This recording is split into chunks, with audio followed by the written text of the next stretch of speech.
I hear thee sing as I sail along. Over 400 years ago, the adventurous Portuguese explorers who discovered and claimed Brazil for the crown of Portugal sailed into this picturesque harbor and called it Rio de Janeiro, or River of January, because they discovered it in the month of January, and they believed the beautiful inlet into which we now sail was the mouth of a river. As we pass within the shadow of this gigantic promontory, known as Sugarloaf, we wonder if the white men who first saw it could have dreamed that it was destined to become the mighty sentinel of an enchanted metropolis with a population of over 1 million inhabitants and a reputation of being the most magnificent city in the world.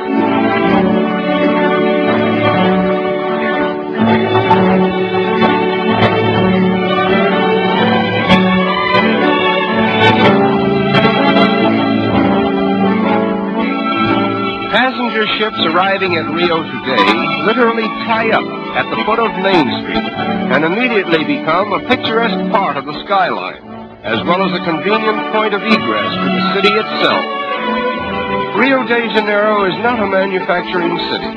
Therefore, there is a preponderance of foreign goods on sale in all the smart shops. Nevertheless, foreign influence has not changed the strong allegiance which the Brazilians have for their native continent.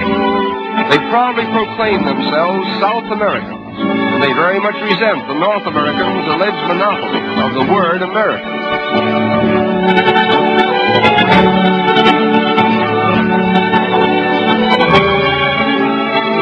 The period from 1902 to 1906 witnessed the wonderful transformation from the old to the new Rio, a comprehensive project so boldly conceived and brilliantly executed that there is hardly a landmark of the old city to be seen in the metropolis today.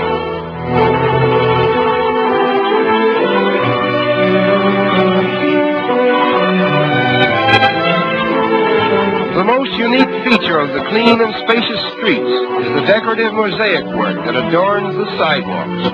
Almost every block has a pavement with patterns so individual in design that one could find his way about the city by becoming familiar with them.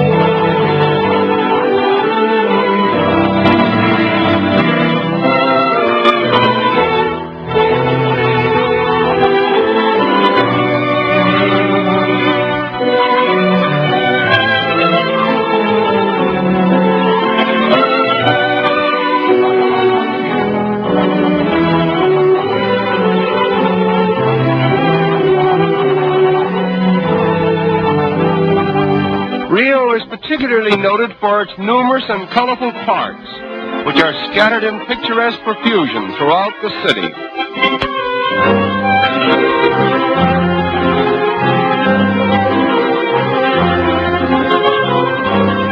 In 1808, the King of Portugal was forced by Napoleon to abandon his country and reestablish his throne in Brazil. When he arrived in Rio, he brought with him, among other things, the first tiny sprouts of the famous royal palms, which he planted here. It was decreed that only members of the royal family might have the privilege of cultivating this particular species of tree. But time and nature have overruled the regal command, and the royal palms that were meant to be the exclusive property of Portuguese royalty are now the common heritage of all Brazil. The outstanding landmark of Rio is Sugarloaf Mountain, and from whatever angle one may view it, it forms a most impressive picture.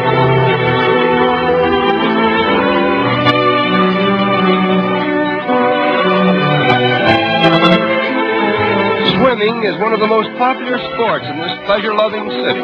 Consequently, many attractive swimming clubs have been erected along the picturesque shoreline. The architectural designs of these clubs are unusually distinctive, and many of them are actual reproductions of famous institutions in Spain and Portugal. Among the many fine boulevards in this city of splendor, the most beautiful is the Avenida Rio Branco, with its marble promenade encircling the waterfront for a distance of 5 miles.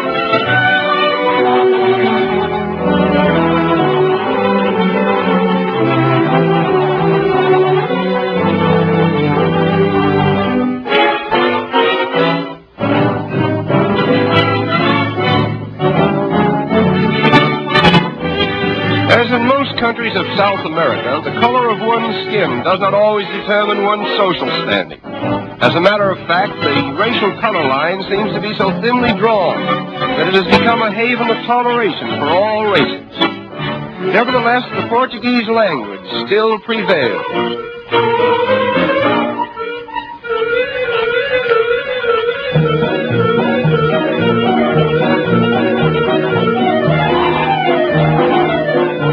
In the business districts of the city, there are a number of tiny shops where the more industrious young ladies of Rio earn their livelihood. This is called the butterfly industry, in which the colorful wings of butterflies are immortalized by an art that was inaugurated here many years ago.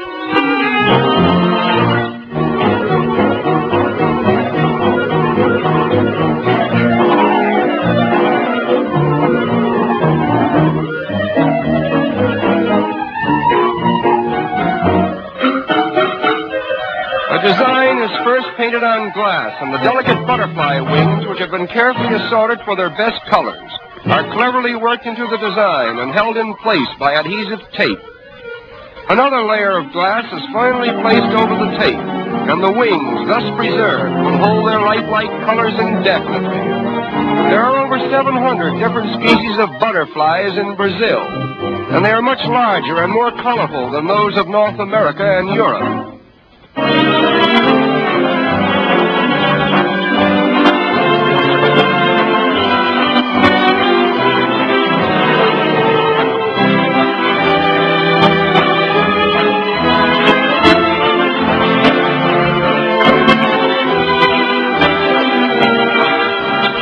The completed articles consist of tea trays, vanity and jewel cases, bonbon dishes, and decorative pictures designed to glorify the city's landmarks.